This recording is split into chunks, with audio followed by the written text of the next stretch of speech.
지구상에 인류가 살기 시작한 이래 인간은 생물학적으로 또 문화적으로 많은 변화와 발전을 거듭해왔습니다. 역사를 포함한 인간의 문화와 다양한 문화를 바라보는 태도를 배우고 그에 대한 깊이 있는 공부를 하는 학문이 바로 인류학인데요. 사회가 복잡해질수록 그 근본이 되는 인간에 대해 잘 알 수 있다면 현대 사회의 많은 문제들을 해결할 수 있을 텐데요. 인류학 분야의 전공 과목에서는 무엇을 배우고 또 선배들은 관련 분야에서 어떤 일을 하고 있는지 함께 만나보도록 하겠습니다. 인류의 역사를 구성하는 시간과 공간. 생물로서의 인간과 사회를 구성하며 살아간 인간의 특성이 바로 인류학에서 다루는 문제라고 할 수 있는데요.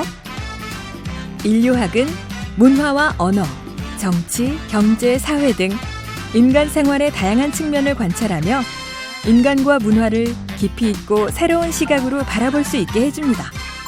해당 학과 전공 후 진출할 수 있는 직업은 주요 직업과 융합 직업으로 나눌 수 있는데요.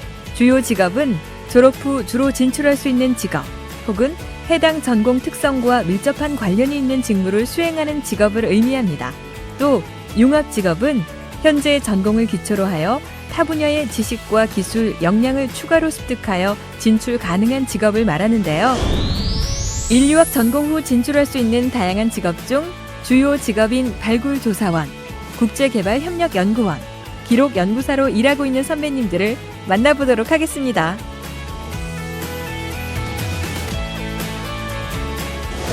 그럼 먼저 인류학 분야의 주요 직업으로 진출할 수 있는 발굴조사원으로 일하고 있는 선배님을 만나볼까요? 옛날 사람들의 생활 방식과 삶의 모습을 알려주는 유적지. 발굴조사원의 손끝에서 우리 앞에 그 숨겨진 모습을 드러내게 되는데요. 고도의 집중력과 섬세함이 필요한 발굴조사원의 직업 세계에 대해 중앙문화재연구원에서 일하고 있는 강지원 선배님에게 들어보도록 하겠습니다. 제가 하는 일은 문화재 발굴조사 연구를 하고 있고요. 한 1970년대, 80년대에 대규모 개발이 이루어지면서 개발에 따른 문화재 훼손이 일어나게 되었고요. 그런데 이 훼손을 막고자 문화재 보호법이라든가 혹은 이제 학교나 혹은 국립연구소, 그다음에 박물관에서 소규모 형태의 문화재 조사가 이루어졌습니다. 근데 이제 워낙 개발이 많다 보니까 그에 대한 전문 발굴이 필요하게 되었고요. 90년대 중반 이후로 문화재만 전문적으로 조사를 하자는 취지에서 그런 기관이 생겼고, 그런 기관이 생김에 따라서 저희 같은 문화재 발굴조사 연구원들이 생성되게 된 거죠. 역사를 전공을 했습니다. 그래서 하는 일과 학교 전공과는 지금 같은 경우는 저처럼 역사, 그다음에 고고학, 그다음에 인류학, 미술사 등이 대학교에서 저와 관련된 전공이라 볼 수 있고요. 그다음에 직접적인 관련은 예를 들면 경력이라 볼 수 있습니다. 직접 전공하는 저처럼 역사를 전공한다든가 고고학을 전공하게 되면 지금 저희 같은 경우는 단계가 있거든요. 보조원, 중조사원, 조사원, 책임조사원 이게 순서로 경력이 쌓이면서 이렇게 점점 더 올라가게 되는데, 전공을 전공하지 않으면 보조원부터 해서 경력이 길어지게 됩니다. 그러니까 한 단계 한 단계 올라가는데 그만큼 시간이 많이 걸리는 거죠. 더불어서 저희 같은 경우는 연구직이라고 볼 수 있습니다. 그래서 조사뿐만 아니라 학위, 석사학위라든가 박사학위라든가 이런 게 필수적으로 필요한 부분인데, 그러기 위해서는 전문 지도교수라든가 이런 부분들의 어떤 도움도 필요하고, 그 도움에 따른 연구 성과도 늘려야 될 편이기 때문에 이런 연관성을 본다라면 학과에서 전공해야지만이 그만큼 저희가 연구의 어떤 범위 확대, 그다음에 경력의 굉장히 짧은 경력으로 빨리빨리 올라갈 수 있는 승진할 수 있는 그런 어떤 기본이 되기 때문에 저희 같은 경우는 관련 학과를 전공해야 되는 게 아주 필수적인 요소라고 볼 수 있겠습니다. 네, 제일 어려운 부분인데, 제가 어느 직업이나 호황이 있을 수 있고 그렇지 않은 경우도 있거든요. 그래서 서두에 말씀드렸다시피 저희 같은 경우는 2000년대 중반까지는 굉장히 유망한 직종이라고 볼 수 있겠습니다. 물론 지금도 마찬가지라고 저는 생각을 하는데요. 아마 이제 후배들한테 이 직업에 대해서 말씀드리고 싶은 거는 접근 문턱은 굉장히 낮습니다. 다만 들어와서 어느 정도 내 의견을 좀 피력하고 내 범위를 만들려면 그만큼 경력이 필요하고 시간이 필요합니다. 어디나 마찬가지겠지만 따라서 후배들한테 하고 싶은 말은 참을성 있게 조금 이거를 공부하고 세부적으로 공부하고 연구하고 한다라면 굉장히 저는 유망한 직종이라고 생각을 하고 있거든요. 그래서 후배들한테 꼭 하고 싶은 참을성, 그게 가장 크다 얘기할 수 있겠습니다. 다음은 인류학 관련 지식을 기반으로 국제개발협력연구원으로 일하고 있는 선배님을 만나보겠습니다. 국제협력을 위한 대표적 단체 중 하나인 코이카에서도 다양한 협력 과제를 위한 연구, 교육 인력들이 일하고 있습니다.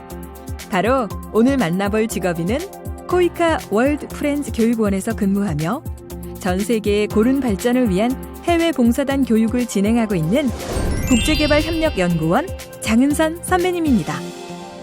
저는 현재 월드프렌즈 교육원에서 전국 파견 해외봉사단을 국내에서 교육시켜 개도국으로 파견하는 일을 하고 있습니다. 입사한 지는 5년차가 되었으며 4년차까지는 교육기획팀에서 해외봉사단을 파견하기 전 교육에 대한 계획, 그리고 결과, 그리고 성과, 그리고 사업 기획 및 행정 업무를 하고 있습니다. 저는 대학교에서 문화인류학을 전공했습니다. 분명 제가 하고 있는 이 개발협력에 대한 분야는 문화인류학 분야와 많은 관련이 있습니다. 대한민국이 개도국을 원조할 때 가장 첫 번째로 필요한 것은 바로 문화에 대한 부분입니다. 우리 것이 제일이라는 메타성을 넘어 상대방의 관점에서 이해해 줄 수 있는 관점과 그리고 문화를 이해한다는 토대 위에 상대방에 대한 원조를 하는 것이 무엇보다 중요합니다. 이러한 차원에서 정부 무상원조에 일하는 해외봉사단 파견 교육에는 반드시 문화에 대한 이해 강의가 배정되어 있습니다. 바로 개도국의 문화를 상대주의적인 관점, 총체론적인 관점에서 어떻게 볼 것인가 하는 것이 너무나 중요하기 때문입니다. 여기에 대해 개인적으로 고민도 많이 했습니다. 기본적으로 문화에 대한 이해 및 마인드는 입사하기 전에 이미 충분하다고 생각을 했지만 그 부분이 이 일을 하기에 과연 맞는 것인지에 대한 고민도 굉장히 많이 했습니다. 하지만 다만 필요한 것은 이것을 어떻게 내 일에 녹여내고 그리고 어떻게 활용할 것인가에 대한 부분들을 조금 더 많이 고민을 했었고 지금도 그 부분에 대한 고민과 더불어서 공부를 하고 있습니다. 제가 속한 월드프렌즈 교육원은 이름에서 알 수 있듯이 해외봉사단 파견전 단원들을 대상으로 하는 곳입니다. 교육을 위한 기본적인 HRD, 인적자원 개발과 더불어 개발협력 활동을 위한 기본적인 이해, 그리고 외국어 능력은 필수적입니다. 이것을 위해 취업 전에도 그리고 또 현재도 앞으로도 계속적으로 공부할 것입니다. 안정된 일자리를 찾는다는 의미에서 이 일은 분명히 의미가 있습니다. 하지만 현재 인터뷰를 하고 있는 저조차도 안정된 직장보다는 차후에 다시 현장으로 나가 이제는 현지 사람들과 지속가능한 발전을 위한 사업을 해보고자 하는 욕심이 있습니다. 조금 더 나은 세상을 위해서 그리고 조금 더 개도국의 발전을 위해서 현장에서 활동을 해보고자 하는 욕심이 있는데요. 그런 의미에서 당장의 안정된 직장도 분명 중요하지만 본인이 가지고 있는 기술과 능력을 종합해 보건데 정말 무엇을 하고 싶은지 고민해 보라는 말씀을 꼭 드리고 싶습니다. 고민한다면 방법은 나올 것이라고 생각합니다. 마지막으로 인류학 관련 지식을 기반으로 기록연구사로 일하고 있는 선배님을 만나보겠습니다. 기록은 과거와 현재, 미래를 연결하는 역할을 하고 있습니다. 이런 의미에서 국가기관의 기록물은 보다 전문적으로 연구 관리되어야 하는데요. 서울지방경찰청의 기록물을 관리하고 있는 기록연구사 김병규 선배님께 자세한 직업 이야기를 들어보겠습니다. 서울지방경찰청에서 기록물 관리 업무를 하고 있습니다.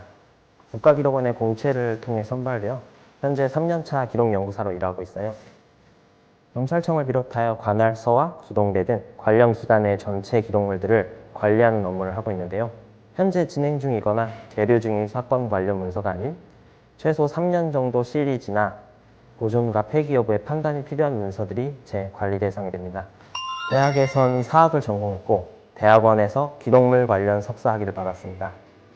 일단 전공 공부에 흥미가 있었고 역사와 관련되어 좀 더 의미 있는 일을 하고 싶다는 생각에 기록관리 분야를 공부하게 되었죠. 이 분야는 사학, 인류학, 문헌 정보 관련 전공자들이 기록 분야에 석사를 마친 후 진입하게 되는 것이 대부분이고요. 역사나 문헌 정보 분야와 관계가 깊지만 실무에 와서 보니 그 근본은 인문학 분야와 맞닿아 있는 부분이 많더라고요. 기록물의 평가와 폐기에 관한 판단은 기술적인 부분이 아니니까요. 학부에서 가치 판단에 대한 기본을 갖출 수 있는 인문학적 지식을 쌓은 후 석사에서 기록 관련 분야를 심도 있게 공부한다면 실무에 큰 도움이 되지 않을까 생각합니다.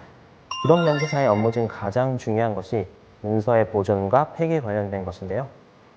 폐기를 결정한 문서가 후대를 위해 중요한 것이 될 수도 있으니 정말 신중하게 업무에 임하게 됩니다. 단순히 공무원으로 일한다는 생각보다는 기록으로 이루어진 시대의 퍼즐을 맞추어 나간다는 즐거움과 자긍심을 가질 수 있는 일입니다. 물론 그 퍼즐은 지금이 아닌 과거에 더욱 완전히 볼 수 있겠죠. 석사 이상의 학위가 필요한 직업이고 계속해서 기록학은 물론 인문학적 지식을 쌓아가야 하는 분야입니다. 최근 IT 기술의 발달로 기록물의 보관과 관리 범위가 넓어지면서 이에 대해 공부해야 할 것들이 더 많아졌습니다.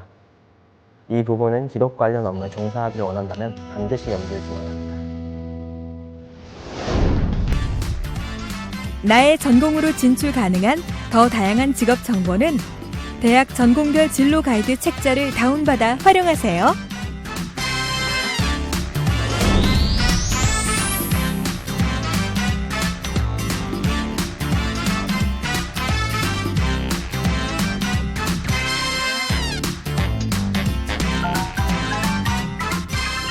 인간과 사회를 관찰하고 분석하는 인류학은 다양한 분야와의 융합을 통해 시너지를 낼 수 있는 학문이라고 합니다. 최근에는 소비자 연구, 디자인, 마케팅 등과 협업이 활발하게 이루어지고 있는 추세라고 하니까요. 참고하시기 바랍니다. 인류학과의 진출 직업에 관한 더 많은 정보는 워크넷 사이트에서 참고하실 수 있습니다. 꼼꼼히 살펴보시고 나에게 맞는 직업을 찾아보시기 바랍니다. 인간과 문화에 대한 깊이 있는 탐구, 그리고 이와 융합된 많은 관련 분야의 일에서 자신의 능력을 한껏 발휘해보는 건 어떨까요?